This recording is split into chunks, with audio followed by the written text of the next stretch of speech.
all the trees regarding our gender identity and sexuality. When there's no place like home, empty air, an empty establishment. Friends with Dorothy, fighting for your civil rights, out on the cruel streets tonight.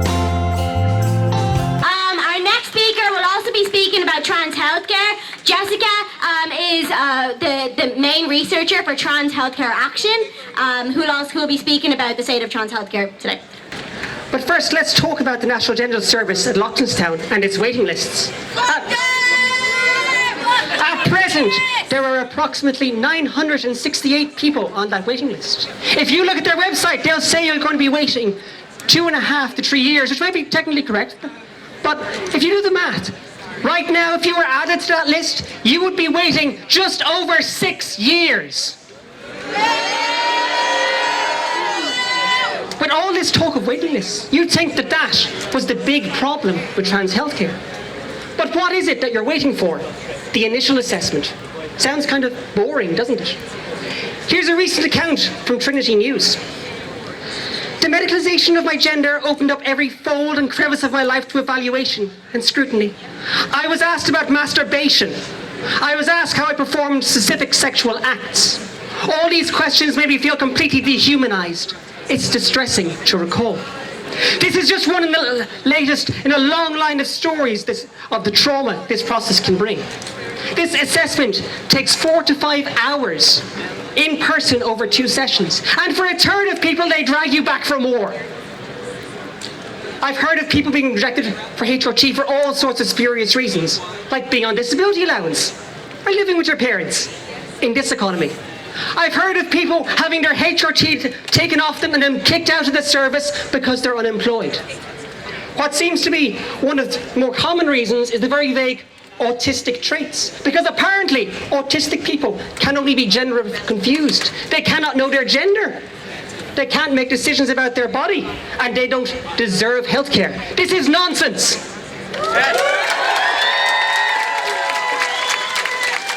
The waiting list is not the problem. The waiting list is a symptom of the problem.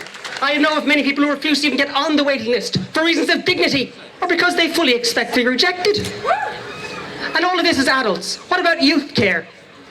Well, youth care, as the little indicates, collapsed on January 1st, 2021. This was nothing to do with Brexit or Bell versus Tavistock. The timing entirely coincidental. The HSE expected this, and they still haven't provided the promised planned service. That service, back when it existed, might take you 6 years to maybe prescribe medication. And puberty blockers. Here's one I sniffed earlier. This is what all the deal is about. Puberty blockers that have been used since the 1980s with long-term follow-up studies, people 22 years on, and they're doing pretty well. And you know what's happened in the 6 years while you're waiting to maybe get a chance at puberty blockers? Puberty! Of course, once someone hits 17, they can be referred to Loughlinstown, who don't consider the 7 assessments you might have had such far adequate, so you go to the very back of a 6-year waiting list. Here's what the doctors at Crumlin have to say about all this.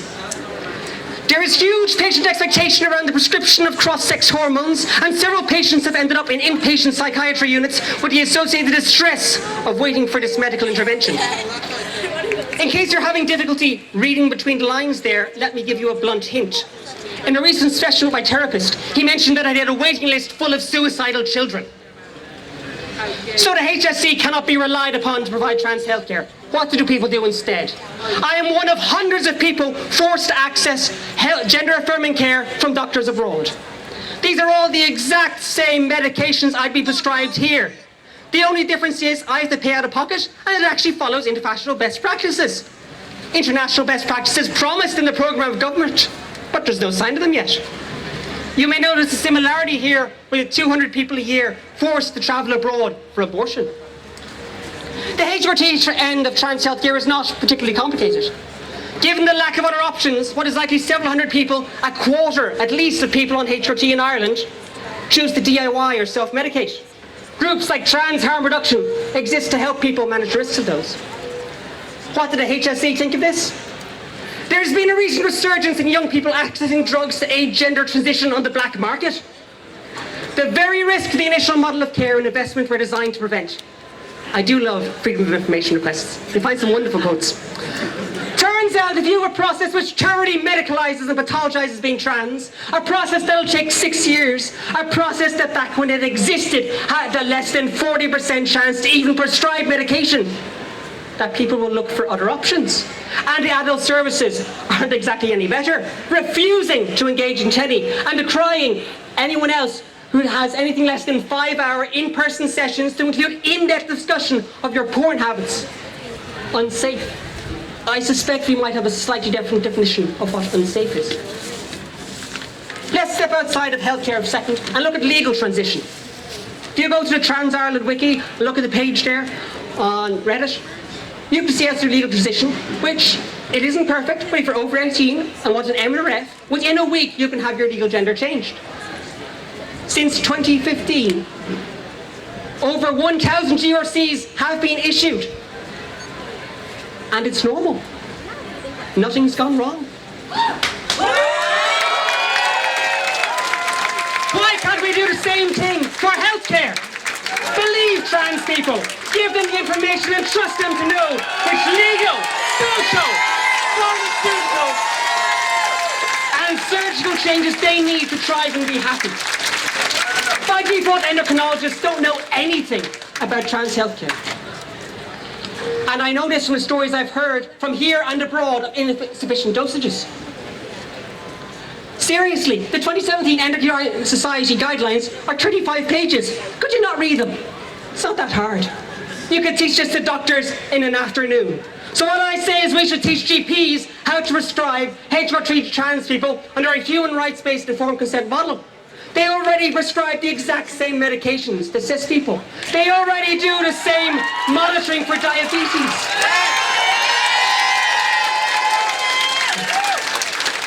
To anyone who says it's unworkable, I will point out that this model works successfully in Australia. And for trans youth, why not also have GPs prescribe puberty blockers on demand once puberty is started? And once the child is sure they want HRT, why not that too?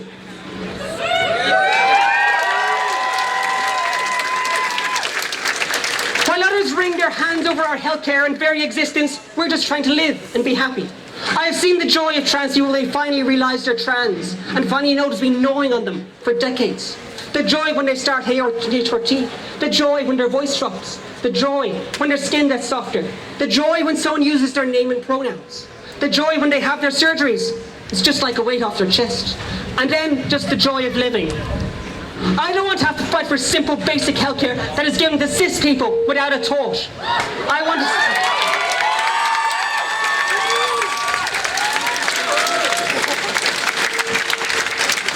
to spend time baking, making music, and bad puns. Thanks for glass over there. I'd like your help to help bring joy to trans people across the country. To that end, I and some others have set up Trans Healthcare Action, a grassroots organisation. We're just getting started. Our aim is to bring the informed consent model of trans healthcare to Ireland. If you want to help, sign up to our mailing list on transhealthcare.ie or transhealth.ie on Instagram and Twitter. And remember, just like sex workers are workers, trans rights are human rights. Couldn't see the haunted forest for the trees regarding our gender identity and sexuality. When there's no place like home, empty air, an empty establishment. Friends with Dorothy, fighting for your civil rights. Out on the cruel streets tonight.